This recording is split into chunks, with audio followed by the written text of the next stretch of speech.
معزز سامعین کرام، موصوف جب تقریر کر رہے تھے اور ہندوستان کی آزادی میں مسلمانوں کے قربانیوں کے باوجود ان کے ساتھ ناانصافیوں کو بتلا رہے تھے، تو میرے رگوں کے اندر یہ اشعار خون کے طرح دوڑ رہے تھے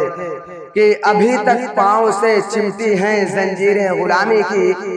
ابھی تک پاؤں سے چمٹی ہے زنجیریں غلامی کی، دن آ جاتا ہے آزادی کا، آزادی نہیں آتی۔ اور یہ بھی ہے کہ یہ عظمت باطل دھوکہ ہے، یہ شوکت باطل کچھ بھی نہیں، یہ عظمت باطل دھوکہ گئے، یہ شوکت باطل کچھ بھی نہیں، مٹی کے کھلونے ہیں سارے، یہ ظلم کے لشکر کچھ بھی نہیں۔ اللہ سے ڈرنے والوں کو طاقت سے ڈرانا مشکل گئے، اللہ سے ڈرنے والوں کو طاقت سے ڈرانا مشکل گئے، جب خوف خدا ہو دل میں تو یہ مودی یوگی کچھ بھی نہیں۔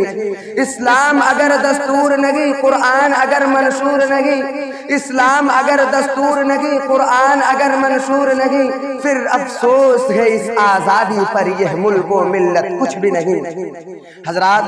تو آئیے اب اس مجلس کی غنودگی کو دیکھتے ہوئے میں نظم پیش کرنے کے لیے میں مدعو کرتا ہوں